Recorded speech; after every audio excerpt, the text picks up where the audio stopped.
Heidi and Stefan, and today the ice cream parlor is being visited by the homie Nick. Yes. Nick, What's we up? welcome you to this episode. Thank you for joining us. Thanks for having me. It's good to see you again, man. Look at your beard growing. It's getting massive now. Yeah. Is that a quarantine beard? Yeah. Yeah, I guess so. It's an excuse. It looks good on you, man. Thanks. Yeah, I'm glad that you could join us. We've been wanting to get you on for a long time, and we figured this would be the perfect moment. We kind of got back into the swing of things this new year and everything. I don't know if you noticed, this is our new little studio over here, so we're all kind of moved into this new spot, man. I like that painting. Is that a painting? No, it's a picture. It's in a frame. It's just a poster, actually. Oh, but nice. It's we try to make it look kind of horror. Yeah, I like it. Yeah. So normally, we just kind of talk about whatever and then get into the movie eventually. But you kind of selected this one, so we wanted to, get you involved on this one. Absolutely. So you know which movie we're doing, right, Heidi? I don't want you to feel like you're not included in the conversation now. I never feel like I'm not included. I butt in all the time. Nick chose The Evil Dead, but not just The Evil Dead. What was it? 2013 remake Evil Dead. And if y'all follow this podcast, you know I hate remakes. But don't worry. I thought this one was amazing. I actually saw this one when it came out and I was pleasantly surprised. I remember watching it when it came out too, and so did you, right? Because you brought it up to me a long time ago. Actually, now I remember it. I saw it in IMAX. So shit, big widescreen. Yeah, it was awesome. It was so good. That was cool. So it's like blood just. We just finished watching Carrie. I don't know if you know. We had an episode on the Carrie movie, so I was just thinking. New remake? Well, yeah, we did all. We did Carrie, the original, the remake, and we did the Rage Carrie 2, like the 90th of all movies. Nice. But I thought that was a bloody fucking movie. Evil Dead 2013 was so full of blood. Yeah. I never want to menstruate again. What was it about this remake that you I don't know, why did you pick this particular movie? There's a lot of reasons, I guess. I don't see it too much as a remake. I kind of look at it as its own movie. Actually, remake isn't the right word. It's more a reboot or a re-envisioning of the Evil Dead story.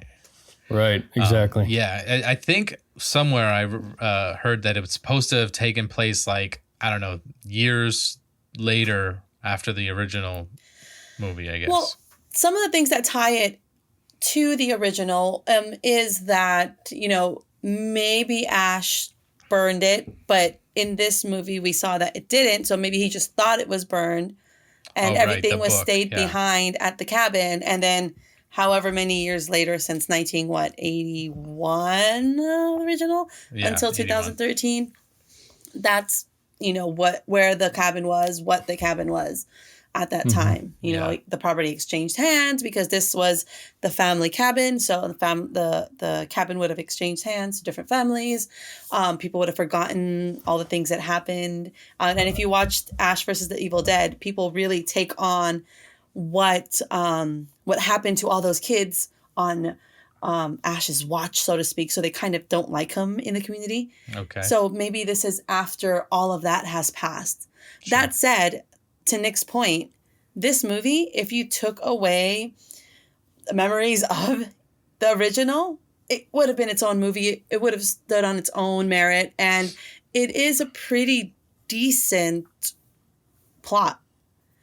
It resonated with me a lot because oftentimes shit just happens and you're like, I don't know what the fuck to do. And that's the feeling that I got throughout this movie is, what the fuck? She just vomited on this girl's face. The fuck are we supposed to do? So it does. Close your mouth for one. Yeah, close your fucking. I kept yelling at her. I'm like, close your fucking mouth, stupid. It does give you this paranormal, supernatural kind of elements to it, but it's also very real world because it deals with very real world topics. There's so the synopsis is this woman, Mia, has her friends and her brother go with her to this remote, forgotten family cabin in the woods to try to help her kind of quit heroin cold turkey. It's like an intervention, basically, which I thought was, cool in its own way. Again, because it's building an entire different story.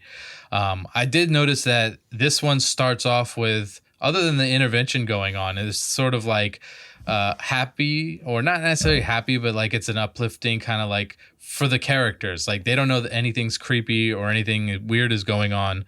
Whereas in the original one, that bench keeps slamming into the house. You know what I mean? Right. Like over and over again. So like right off the bat, I feel like the characters feel like there's something eerie going on with this cabin in the original. Whereas this one, it's like, well, we're going to go and just kind of have a good time and hope Mia gets, kicks her heroin habit. They know the cabin. Original... It's a family cabin. Right. Yeah. Family cabin. Yeah. The original does start off as unsettling. Like if you remember the original, there's like a near miss when there's the hitchhikers, the bridge collapses behind them. Sure. But this, I find that I might have difficulties just doing a compare. Because again, this movie kind of stands on its own. Yeah. It really is its own movie. I don't think we need to do a whole comparison. I mean, I don't know if you know, Nick, we already actually did an episode on Evil Dead, the original one. Yeah. Mm-hmm. So essentially we'll treat this as its own thing because it is its own thing. I was kind of happy that you picked it though, because I haven't seen it since the first time I watched it. And I do remember enjoying it somewhat. So it was good to revisit it again. Yeah, for sure. Did you got a chance to check it out too, right? Recently? Oh, yeah. That was probably the fourth time I've seen it. Fourth time? Okay. Nice. He's family. Oh, you know what? I'm not recording this on the Zoom thing. I'm recording this, you are but recording. You can hit record now. I'm going to hit record now just in case. Oh, it won't let me. That's right. Oh, that's right. I got you back on me. All right. I hope. So, yeah, man, take us back to, I guess, the first time you saw it then. Let's give us some of your back story on this movie or the Evil Dead series or something like that. Well, are you talking about the first time seeing the original one or first time seeing this one?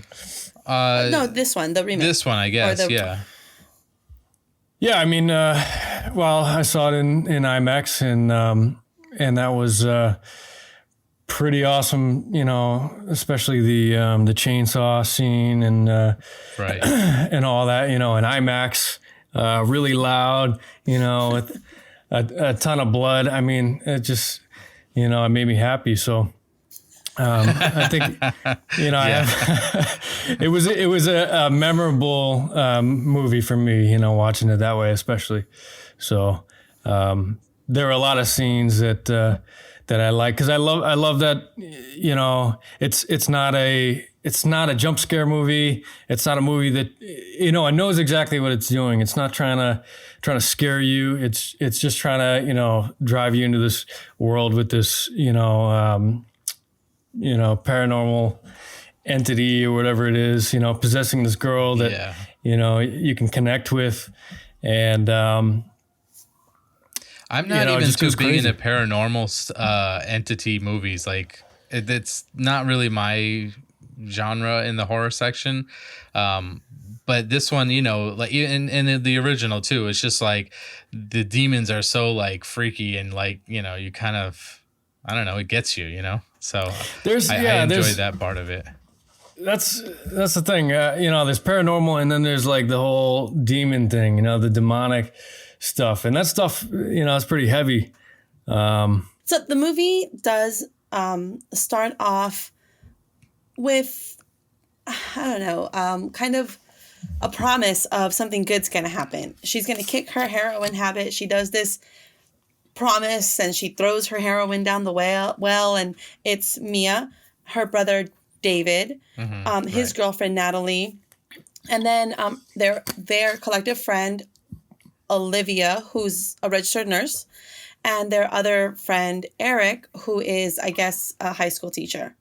Right. Yeah. And so together they're there to support her. I thought that was really nice, but I have some feelings about this. Okay. I mean, withdrawals is a sumbitch. And if you're going to do that in the middle of fucking nowhere with only this one person that has any experience in the medical field, that can be a bit scary. Like, at least if you're doing it at home, there's a hospital down the road, or there's 911 that you can easily call, or there's a town that ideally you're in, but in the middle of fucking nowhere. And I did have some issues with Olivia as the movie progressed, who is the registered nurse. Not just because she was too stupid to close her mouth when somebody was vomiting on her face, but because when they were like, hey, we need a little more help, she was like, I got this. Don't worry about this. I got this. She wouldn't admit that she needed further help. And there's tons of people like that, and I fucking hate that shit. Like, when people are like, no, I can do it myself, and then they let projects fall, people die, whatever happens, they just won't admit that they need help. Asking for help is not a sign of weakness. So that's the problem I had with Olivia. I just wanted to get that off. All right, yeah. I see. It's a very personal issue you have with her. She hurt my feelings. Yeah. So the initial, I don't know, opening scene and everything we sort of grazed over or whatever, which also is sort of like maybe a backstory on this movie. Do you remember the opening scene starts off with like a whole nother girl and like a father, and he has to burn her and shoot her because I guess she's possessed, and I don't know, a whole different time, right? Right. Yep. So the movie starts like this. Okay. There is this woman, this teenage girl running through the woods, bloody, scarred, torn, moist, and just running through the woods, and it's dark, and she's being chased by two hillbillies, for lack of a better term, and they're like, I got her, Paul, so they catch her, they drag her back into the cabin, take her down into the basement, and tie her up. Mm-hmm. And there are all these people, like weird looking fucking people. Yeah, that one of them looks really weird. Yeah, they're like it's got like a tiny little Well, I thought he was maybe like a burn victim or something. But there are all these people there, and they're like speaking in a different language, and they're reading from this from the book, the Necronomicon, the Book of the Dead, from the original Evil Dead, and they make her father burn her alive, but we find that she's actually possessed by a demon on her own, and the only way to release her soul is to make sure that she is burned alive so that the demon can escape. Sure, yeah. Right? And that's why the demon is gone. That's why when these kids come into the cabin, they find when they finally find their way into the cellar, because they find their way into the cellar. They find a burned post. They also find all this fucking weird shit. Dead cats hanging off the ceiling. Sure. Things like that. But those are things that apparently were there to ward off the evil spirits. But those are things that we have to remember are similar to the original Evil Dead, because shit happened at that cabin too. Yeah. Sometimes I feel like they try to create too much backstory in a lot of the remakes, and that's what they did with this one. They also did that in the Carrie remake we watched too, where they had like a opening scene that was sort of like a backstory setup. But what I did really like was the intense musical opening when the Evil Dead title card hits, just yes, right after. It's like this tension. Crazy, tension, violin, orchestra, and it's just like loud and in your face. It's like, get ready. You know what's going to happen. We're coming right at you. I thought that part of it like really got me pumped up. Right after he shoots her, right? Right after he shoots her, yeah. It's like boom, da. Just I don't know. I like that a lot. Yeah. But yeah, so I guess all right. Now the opening sequence is over. Again, we get back to the kids. They're having their intervention. She's dumped her heroin down the well, and then I think they just kind of like try to hunker down for the night, right? Yeah, but I do want to touch on, I want to talk about what you just touched on, where the director really makes you feel all that tension. And the director, what is his name? Fern Alverez or something. I don't know. I never remember their names. The director, he, I guess, was considered and ultimately given this movie to direct because of this short that he had called Panic Attack. And he's a director from Argentina who's like super CGI guy, and he made this short film in 2009, and I watched it today, and it's fucking amazing.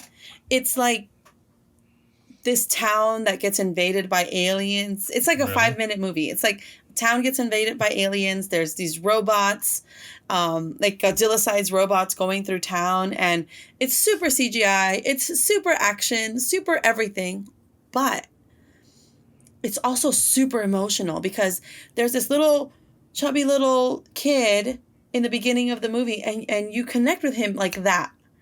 And you're like, I love this kid. He's my child. And you watch him throughout the thing, and your like heart is like beating faster because you're caring about this kid. And then even when you no longer have visibility of that kid and you're looking at all the chaos that's occurring in that town now that it's being invaded by aliens, there's this one scene where there's this baby stroller just going down the stairs. And so I see those similarity of his approach there in Evil Dead, because he makes you connect with the characters like almost instantly. Like you meet Mia and you're like, fuck, I've never been on heroin nor do I care to be on heroin, but I can already feel like I want to help her. I want her to no longer be on heroin. I want her to get better. And so I saw that in Panic Attack. I saw that in Evil Dead. It's you immediately connect with the characters and you want them to survive. Well, you want them to get better. You want all of these things for them. So that's one thing that I think is this director's strength. Yeah, I think while leaving you a little bit uneasy at the same time. He may have done that with some of them, but I think the one character he didn't really you didn't connect with right away. You almost forget she's there for half the movie is the girlfriend. Natalie? Yeah, Natalie. She's like, until she cuts her arm off, like you're kind of like, as an homage. Where did this fish come from? Yeah, right. No. But yeah, none of these actors are from anything that I recognize, so that was also cool just to have like completely fresh face, no like superstar roles or something like that. You know what I mean? Mm-hmm. I did appreciate that they were actors of color. Well, one of them was. What do you mean?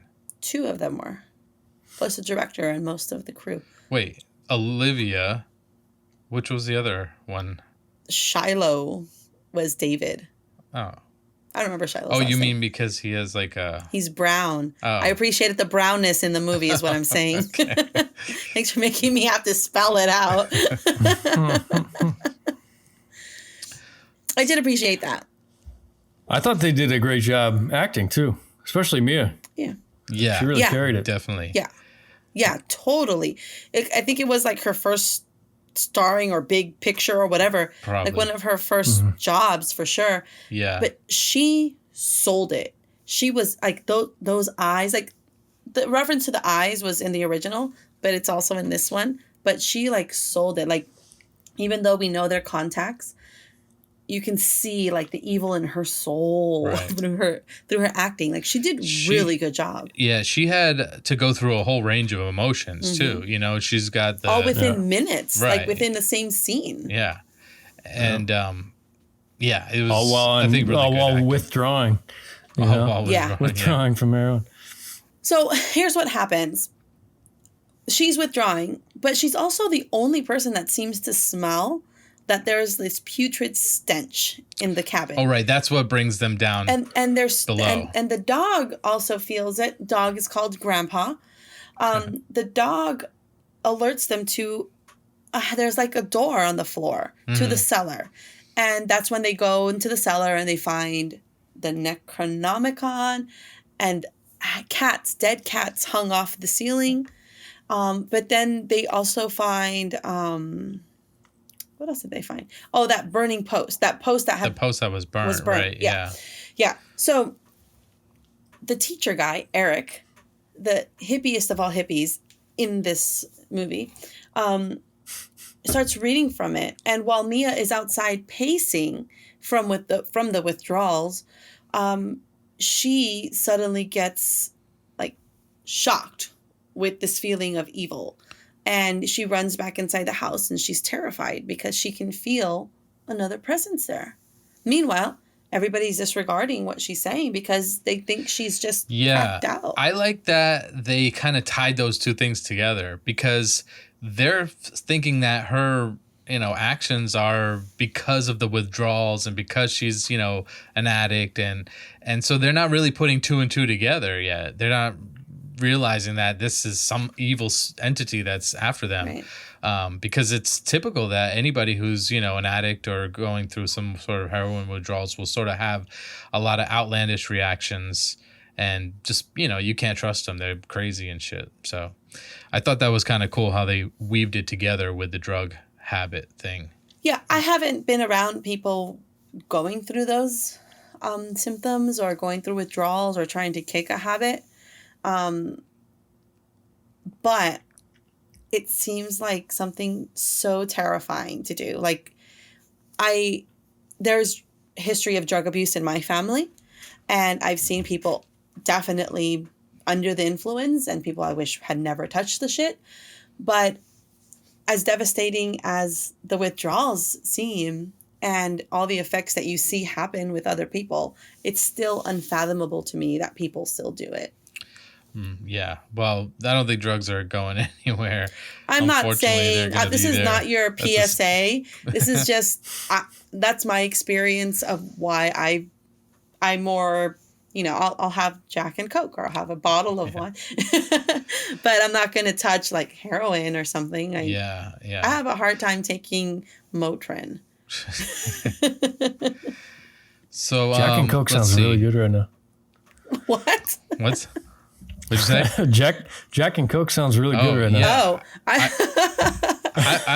having a nice beer over here. I don't know. Did we forget to tell you it's BYOB? Yeah, it's BYOB. So.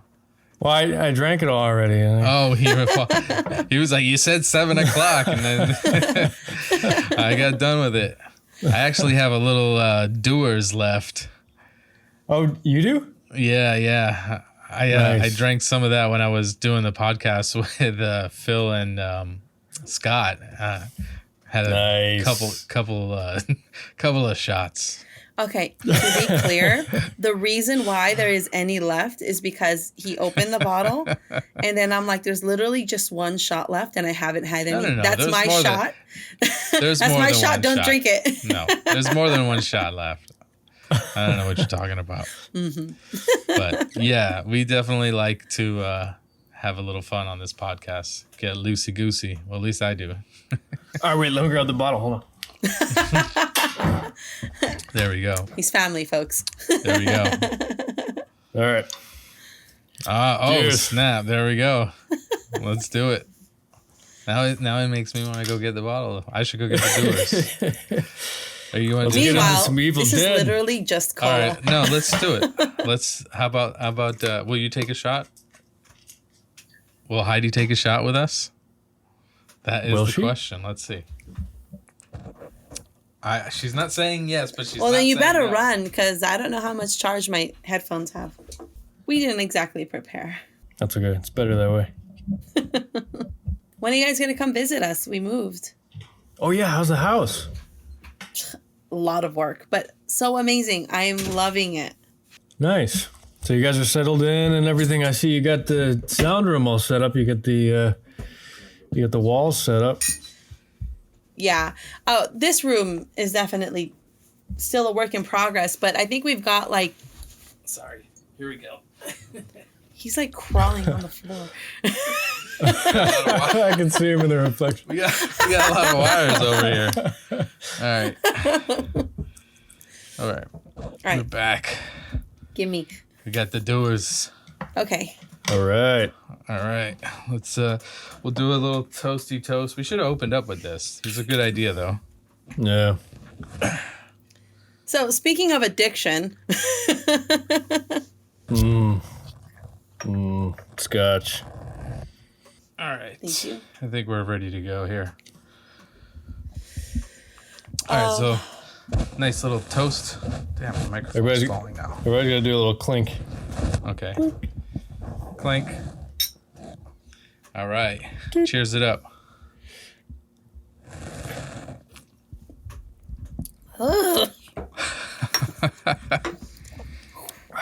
Oh, nice and warm.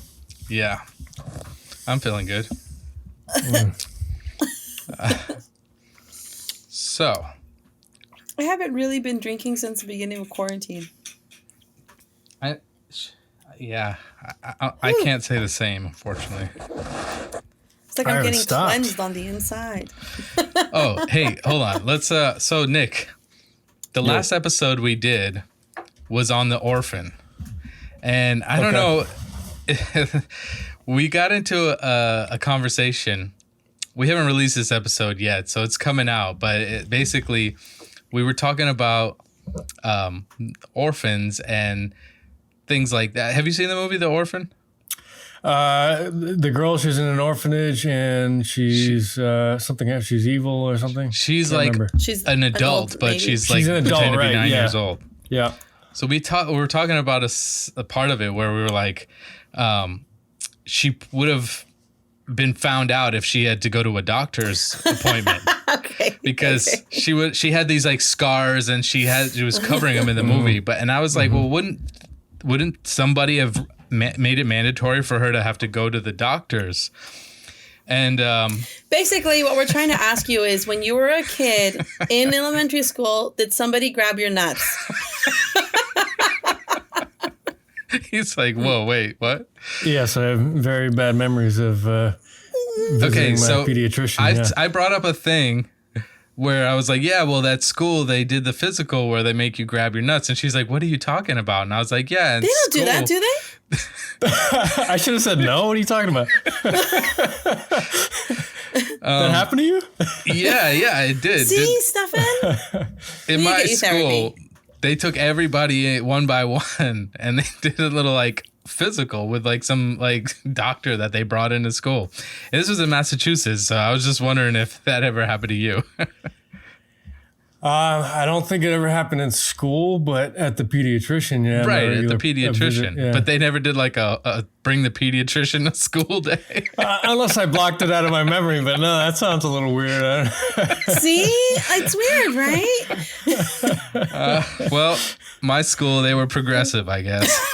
Or perverts. Is that the word? It's the wrong P word.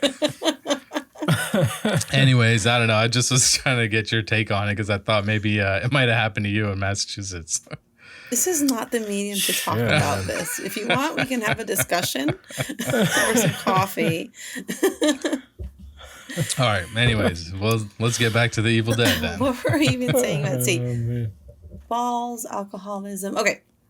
So, I do like this approach to the way that that they excuse it for, like you mentioned, Stefan. I do like that they tied the withdrawals with the possession, because oftentimes, and I've mentioned this in previous episodes, oftentimes when things happen that are paranormal,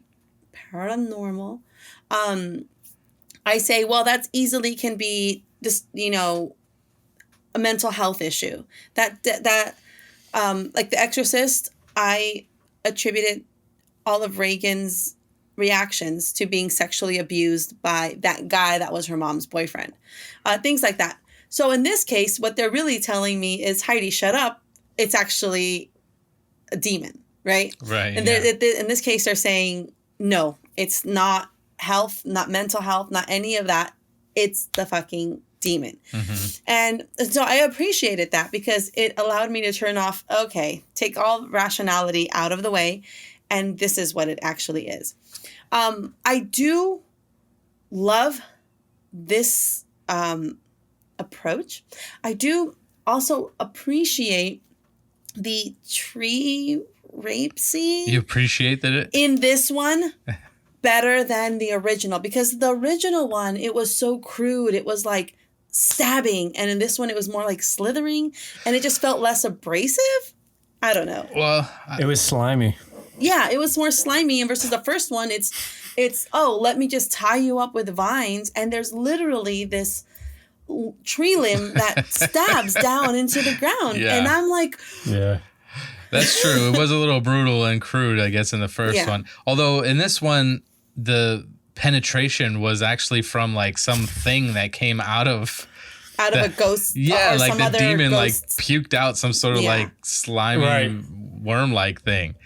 And then it crawled up her legs and whatever and shit. So I thought they did a great job with that. The special effects on that tree and the vine and everything, that was cool. But I think one could argue that it's not the tree doing the raping. The tree's only doing the holding in this one.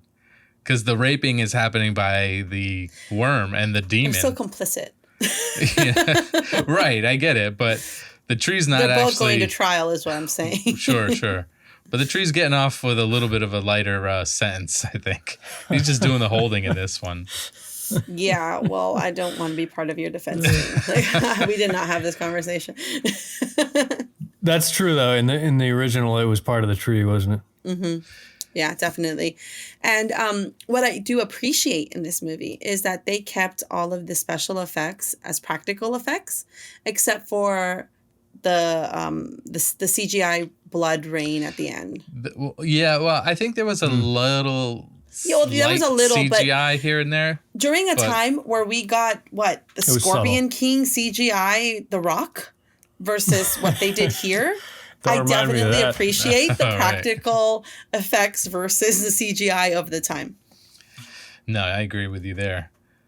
And even if there was a little CGI, it was well blended and it was very subtle. They did a good job with it. Yeah, I think what they did is just added a little bit of like blood and flesh on some like tearing wounds and things like that, whatever. Mm-hmm.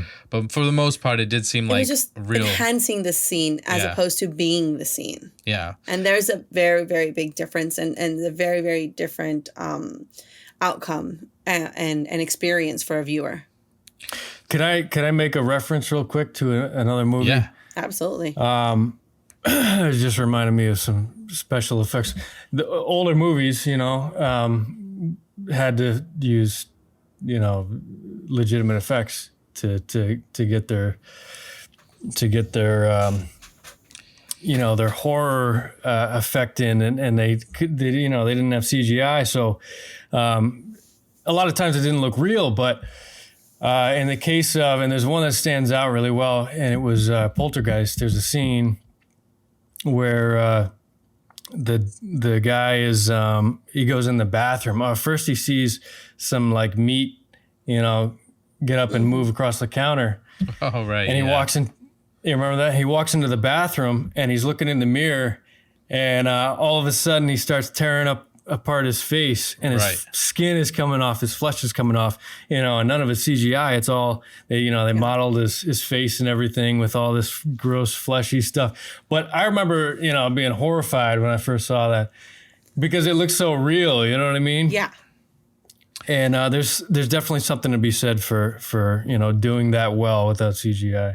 Right. It has a bigger effect. Absolutely. I remember that scene, and you kind of hold your face when you're watching it because you're like, nope, not me, buddy. You feel it, and then that's like Nicotero, Savini, like that's their strong suit, that's their wheelhouse. So anytime they do anything, and anytime they're attached to a project, I'm like, son of a bitch, I'm in. Were they attached to any of the Evil Deads? No. Right? Yeah, I didn't think so. This was Raimi and whatever the production house was then. All right. Well, it's great to see the practical effects as opposed to the CGI. I wish I could have almost been a kid and watched this when I was, again, like 10, 11, 12, it would have freaked me out a lot more. Yeah, but I watched this when it came out. And still freaked you out. And no, it didn't freak me out. It grossed me out. Because this movie, unlike Evil Dead, which has its own special place in my heart, it's not campy.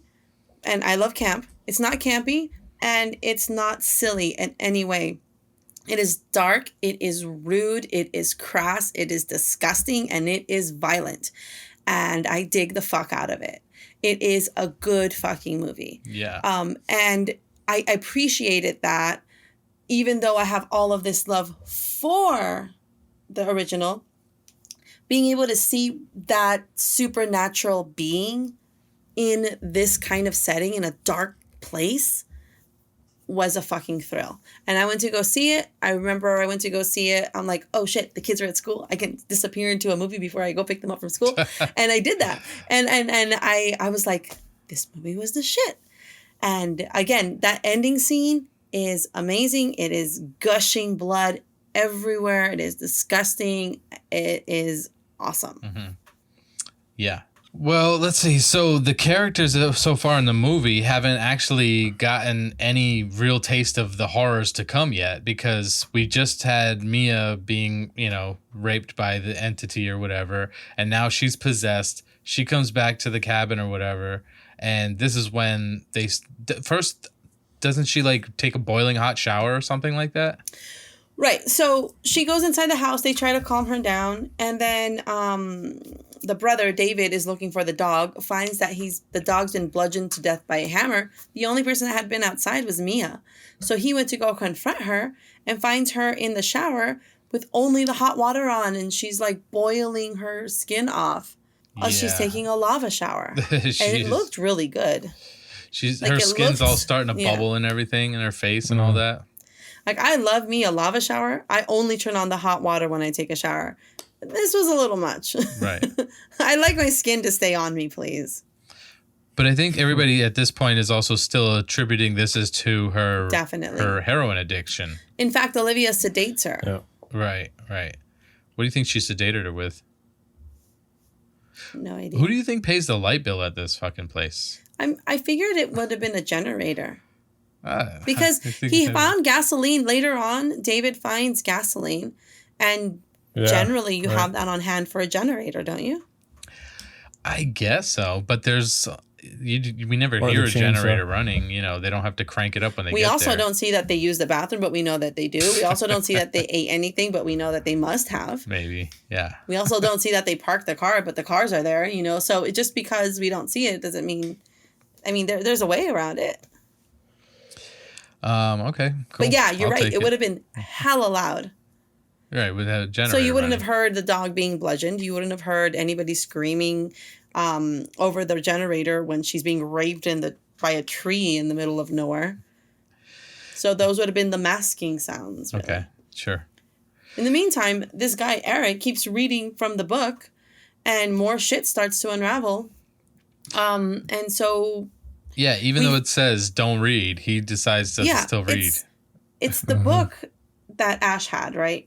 But it's scribbled on like warnings, and words are scratched out, so you can't recite any incantations. And there's warnings, and it's more in depth. It's more in depth than the original book. It didn't just give you like spells, so to speak. It said also, this is how you kill it. It was like a whole entire guide. Yeah, it was like a little bit of a user. It's a reference guide, a desk reference for demons. To stay informed. The book looked a little bit more like a book made out of flesh too, I think.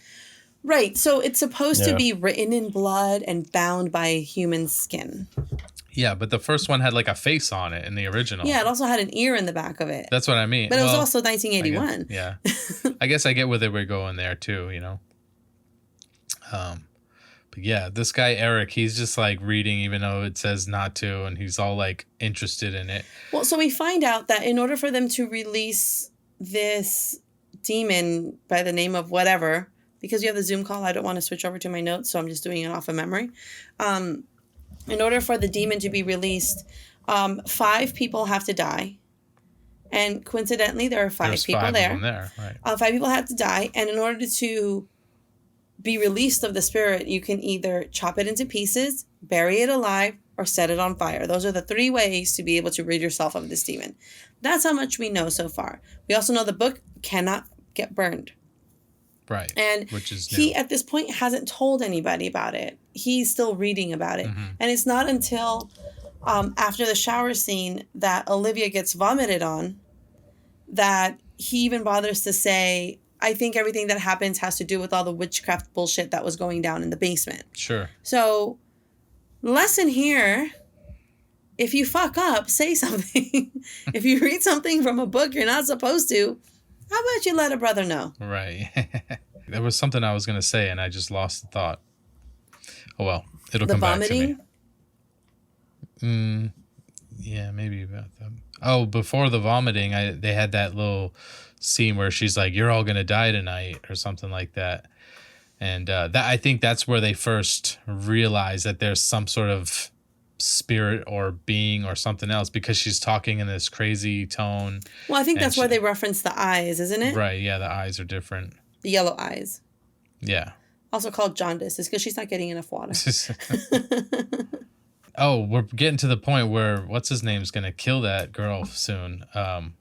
What's his? I forget everybody's names. I don't pay attention to the characters' names. The nurse is gonna get killed by the teacher because she tries to kill him in the bathroom when he finds her like cutting her face open with a glass. Right? I think she gets possessed, right? So, right, do you think she got possessed when she got puked on? She gets puked on and she goes into the bathroom to wash everything off.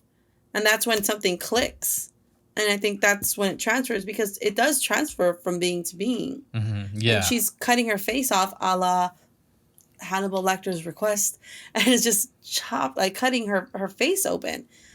Eric comes in and then she tries to kill him and he kills her the fuck up. Yeah, he takes with the toilet seat. Takes a toilet seat and smashes like bam. I kind of like that, and then I was well, you know, it seemed kind of cool at the moment. Seems realistic. Yeah, and I was thinking like, oh man, he's doing this, and everybody else is in the other room has no idea. Like, how do you explain that away? Yeah. Look, she tried to kill me. I swear. She was hitting on me, bro. She attacks him with a needle, right? Yeah. Oh, right. Sticks her in the eye with the needle. I thought that was cool.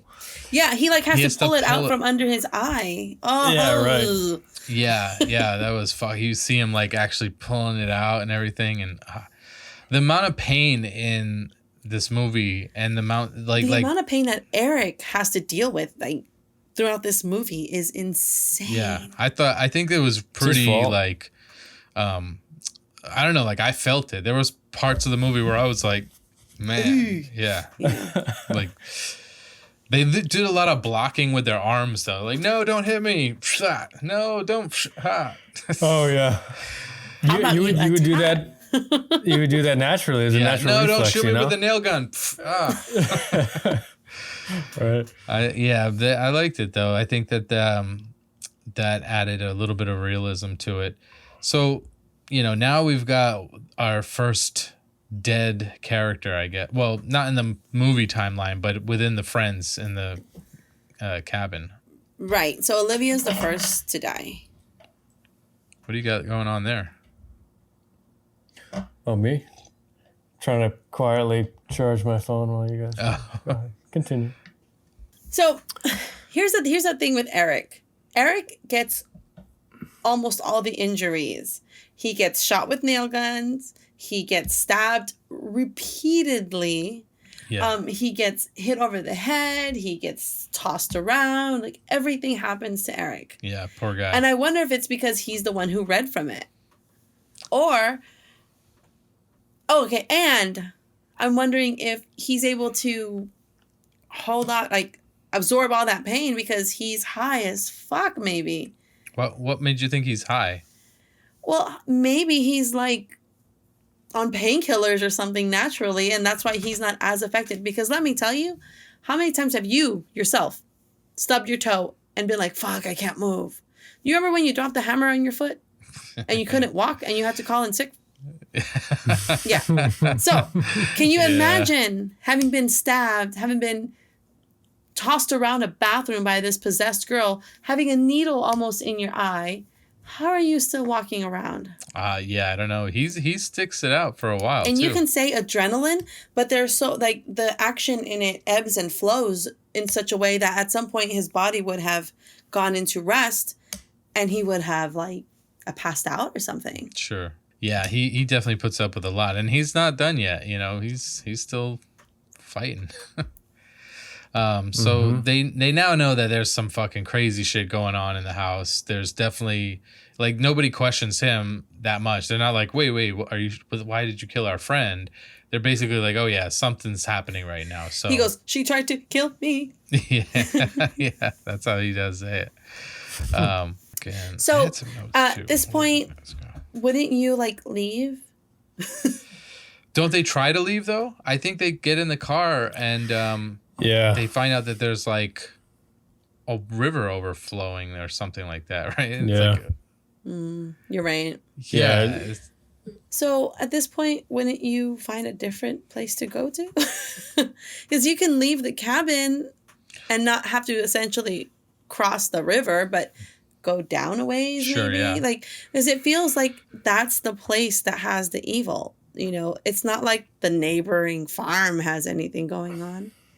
Well, but the spirit seems to be able to go anywhere in the woods, which is why it was in the trees. So you're not really safe from it. How would you like protect yourself from that? Like you're just kind of fucked, right? I don't know. Well, yeah. Like, what would you do? I mean, I guess you guys don't have to worry about it because you're not going to get raped by a tree. Hey, the trees might be an equal opportunity employer.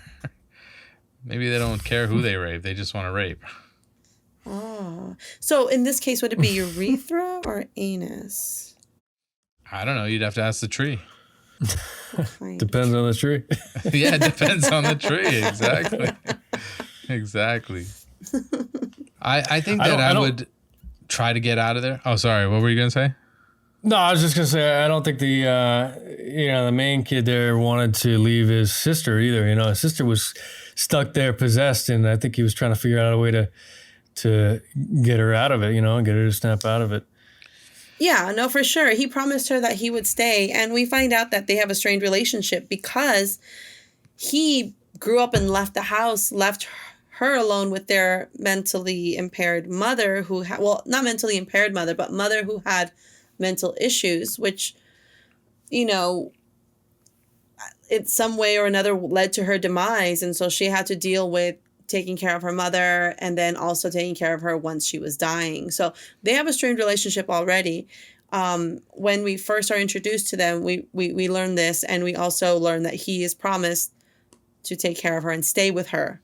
Yeah. Stay with her. That was the promise. I'm going to stay with you. He's committed this time. Mm-hmm. Yeah. And we also find out that she tried to quit heroin previously, and she relapsed. And when she relapsed, she almost died. In fact, that they had to defibrillate her in order to get her back to life because she was legally dead or something. So yeah, she legally died for like a couple minutes or something. Yeah, and that's what they used. That's what Olivia and Eric used to try to keep David there. And you're right, Natalie kind of disappears into the background until she gets. I totally forgot about her. So you just mentioned her name right now. Until she gets attacked by the demon, and she cuts off her own arm. Right. This part made me happy. With what though? It was like an electric knife it was one of those right? turkey carver things. It's like an old school 80s turkey carver. Yeah, it's like the electric kind you plug in. I never actually had one of those. That doesn't cut through bone though. Probably not. No. And then it didn't cut through all the way, and it was just like kind of. Yeah, you're right. That was the best part. It was so nasty. It slides off the bone or something afterward. Like when you see it like go floop and it hits the ground, and I think it was sliding off of some part of her bone or whatever. That's so disgusting. I love it. It like her whole death scene was nauseating. I think that it made me want to wash my hands. It was gross. That took a lot of balls for her to just like make that quick decision. She's like, my hand, what the fuck? Oh, I gotta cut my whole arm off. Just do it. But then, right? She loses her other arm. The other arm. Yeah. How did she lose the other arm? I forgot. I don't remember. I don't think she loses the other arm. Oh, yeah, she does. The shotgun? The shotgun. Is it the shotgun? Because then I remember, because she took all these nails to the face. Yeah. And then when she finally came back to her senses, she was crawling over to David saying, why does my face hurt? Why does my face hurt? Yeah. And this is when she's dying. Why does my face hurt? But she also only had like stubs. She didn't have 2 arms. She had a missing forearm that she cut off, but then she was also missing I don't another know if she was arm. missing both arms yet, but that's not really, I don't know. I don't think that's, I could be wrong. I'm probably wrong. But she does get chopped the fuck up pretty soon with the in the chainsaw scene. Yeah. Yeah. So later on when, I was about to say Ash, when later on when David's trying to get rid of the demon, he, one of the 3 ways is you have to chop the body up. So he takes her, wraps her in a garbage bag, takes her out to the cellar, and chops her to pieces. Yeah. We don't get to see any of that. But we do see the blood splash onto the light bulb, and then the room turn red. Yeah. I'm sure that made you pretty happy too, Mick. Oh, yeah. I just called you Mick. I know. Mick. That's my I think that one shot got me slurring my words. That was a bad joke. That was a terrible joke, yeah. Can you edit that joke out, please? Nope. Yeah. No, see, Nick and I have this thing for like trying to watch. Should I give you guys the room? No, I'm just saying, like, when we first got into horror movie, we should have probably got into a little bit of this as like a backstory before we got way into the episode of whatever. But like, Nick and I were like into watching like crazy, intense movies with lots of gore and violence. Did you watch that movie He Won't Let Me Watch? What's it called? Yeah, we have watched the movie that... What is it? I forgot what it's called. It's a movie that's not to be named, I guess. No. Did you guys watch Voldemort? What was it? No, but we watched things stop it. like... Stop changing the subject. What's the movie you don't let me watch?